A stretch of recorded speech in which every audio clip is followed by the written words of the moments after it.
जी हाँ, पवन सिंह चले गए मुंबई।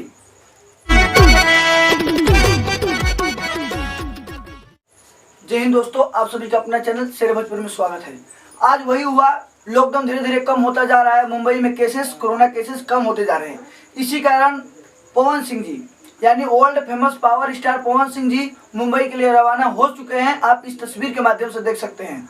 उन्होंने आरा जिला में उनका घर था, जहाँ पर वह रहा करते थे, और काफी उन्होंने गर्दा मचाया। कुछ चुनाव प्रचार भी किए मुखिया जी के, और बहुत ही ज्यादा एंजॉय हुआ। उनके फैंस के लाता लग गए थे यहाँ पर।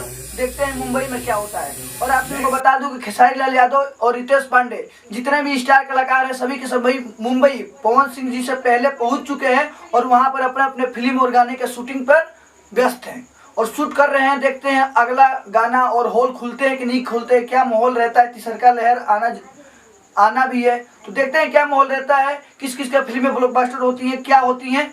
आप इसी तरह हमारे साथ बने रहिए, आपको फर्स्ट अपडेट दिया जाएगा। जय हिंद।